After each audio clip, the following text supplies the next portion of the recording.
We also have our sights on what's going on in the Pacific, where we have reports of earthquakes off the coast of Northern California. First here at 5, a developing story on the West Coast. A large earthquake struck off the coast of Northern California. The startling moment came when the United States Geological Survey USGS issued a red alert after detecting dramatic and abrupt uplift along the California coastline. In a region where stability has long been taken for granted, the ground itself seemed to rise beneath the surf without warning. Along the stretch of coast where the Pacific Plate meets North America, entire sections of shoreline lifted, sand, rock, and surf zone shifting in real time. While seismic events and tectonic motion are familiar in broad strokes, what occurred here goes beyond the normal tremor. The shoreline itself began changing elevation, as though the land reached upward in one swift, blunt motion. The USGS Red Alert signals scientists' recognition that something significant and potentially hazardous has been triggered, and the implications spread far beyond the immediate zone. Before we start, smash the like and subscribe buttons for more updates. What appears at first glance to be a sudden lifting of the coast is in fact a visible manifestation of subterranean forces, perhaps the result of fault movement, subsurface inflation or deflation, or an interaction between tectonic squeezes and fluid pressures beneath the crust. For residents living within miles of the shoreline, this event would not feel like a conventional earthquake. There may not have been a sharp jolt, but instead, ground subtly rising, the sea doing odd things, and the familiar coastal skyline changing its angle. The magnitude of the shift matters. When a coastline rises even a few feet, the geometry of waves, tides, storm surges, and erosional forces are instantly altered. The red alert doesn't only mean expect an earthquake, but instead the shoreline environment has changed, so everything that depends on its prior shape is now at risk. Such sudden vertical land movement carries with it a host of immediate and cascading risks. One major concern is coastal stability. Cliffs, seawalls, infrastructure built with one datum in mind may now find themselves misaligned.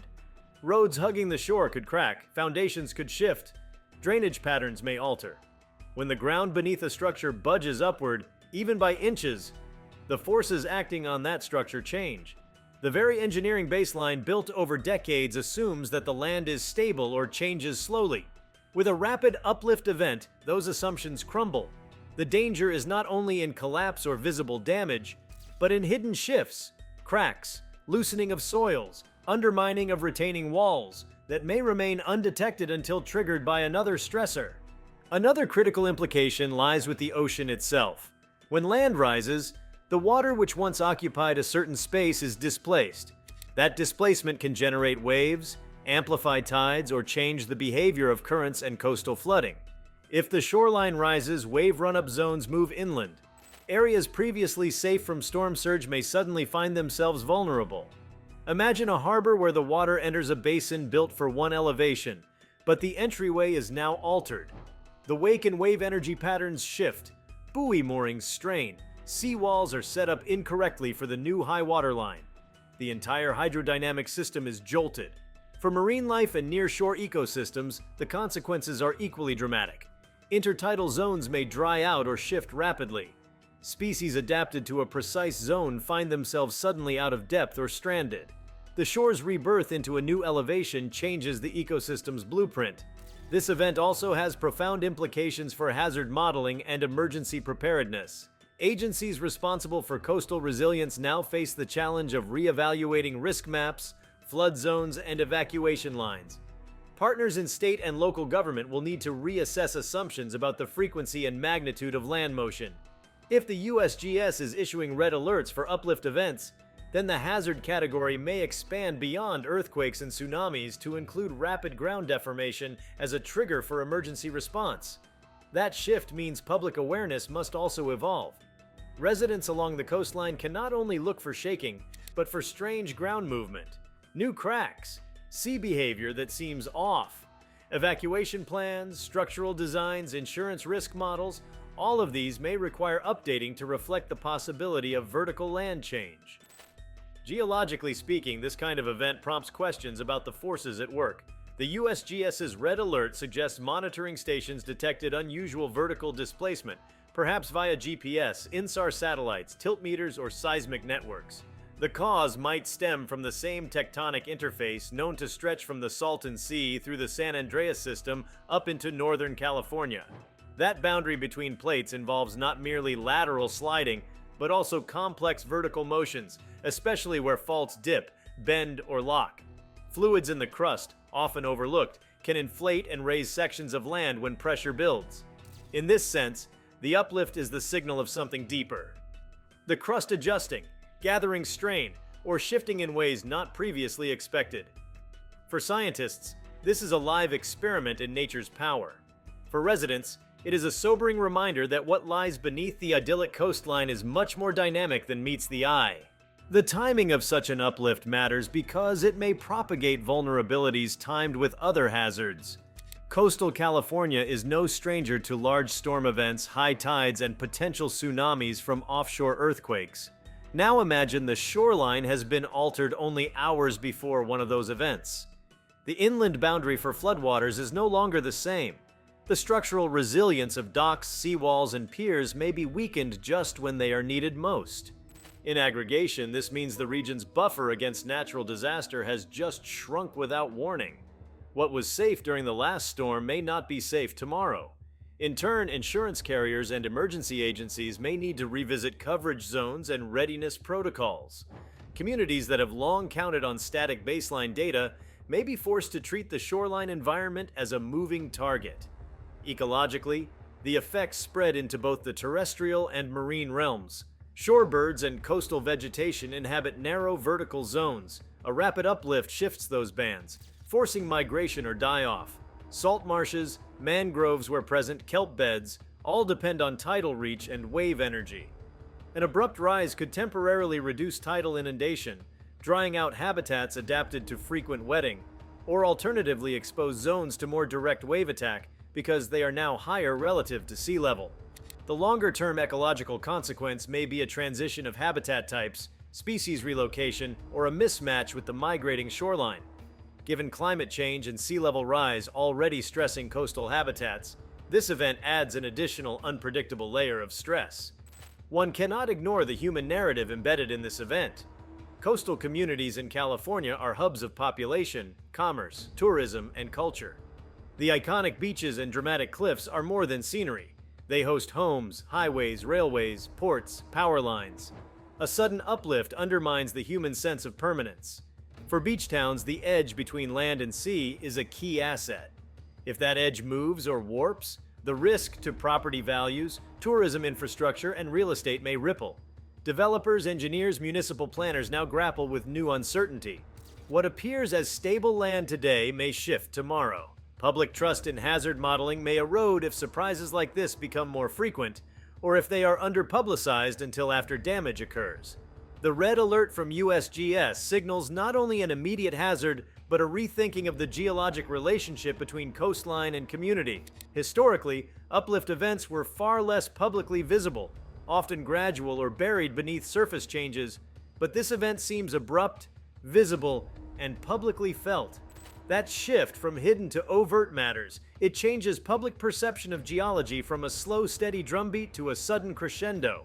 For those living in the zone of impact, the felt experience may be subtle. A raised seawall, a crack in pavement, water pooling differently. But the meaning is heavy. The Earth is rearranging beneath our feet. Scientific monitoring and response logistics will now need to account for the when and how of ground uplift. The instrumentation that tracks horizontal fault slip may need to be complemented by vertical deformation sensors and coupled ocean-land observations.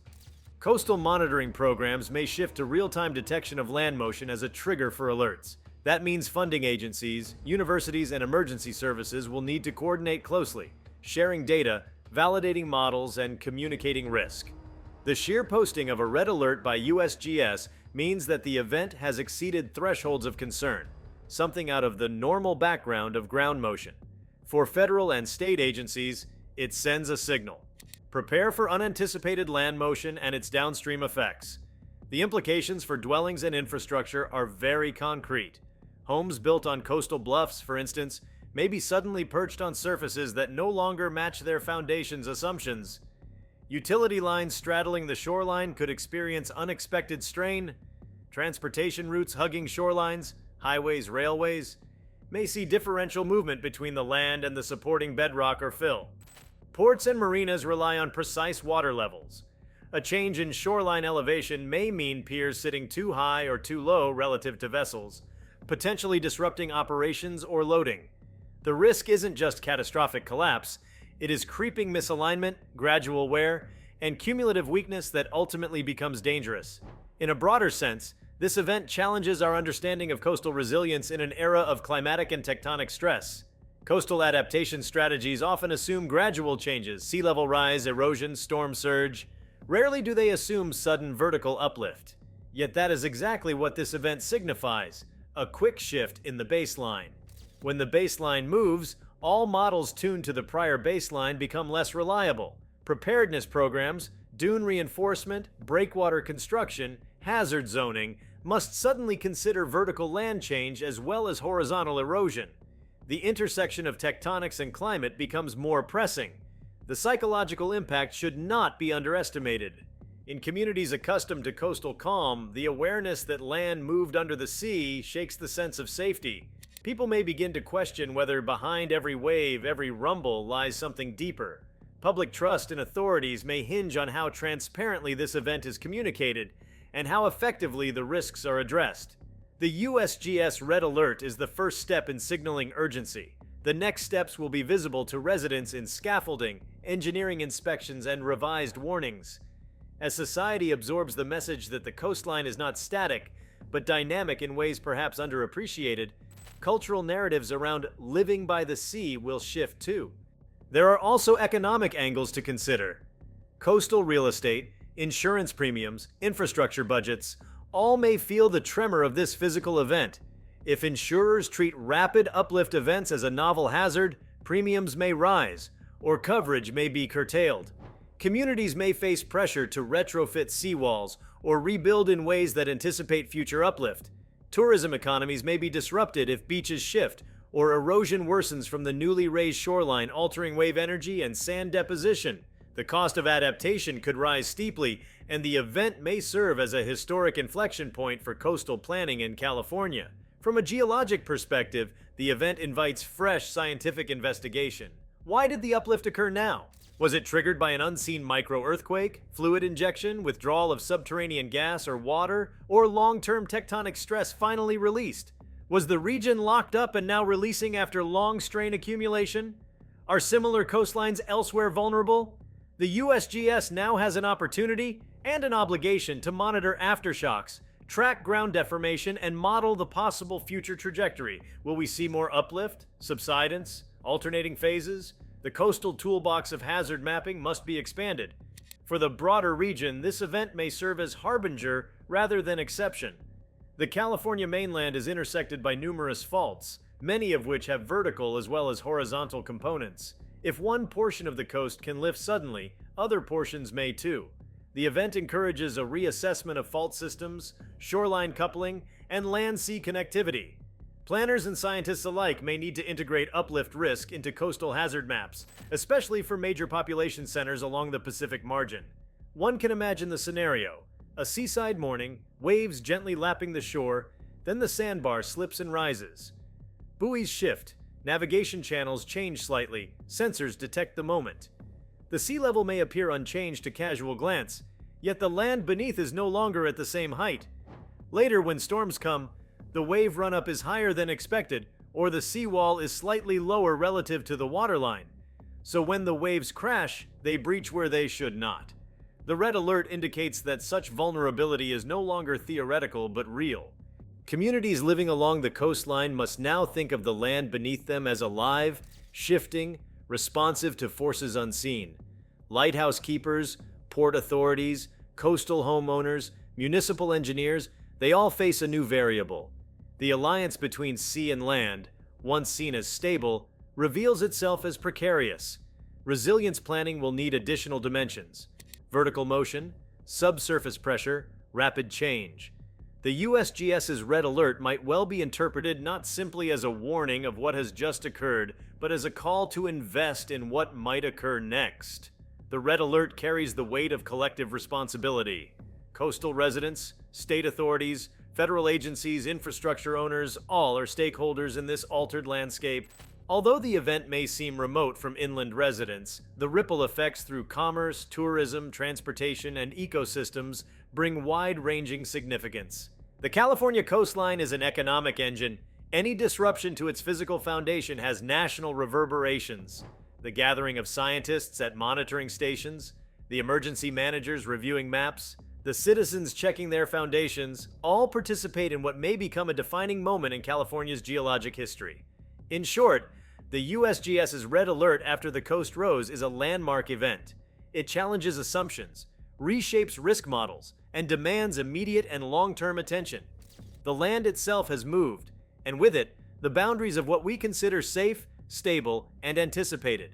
The implications ripple through geologic science, community resilience, infrastructure integrity, environmental ecosystems, and public trust. Coastal California has entered a new chapter, one defined by dynamic change, visible uplift, and a baseline that has shifted.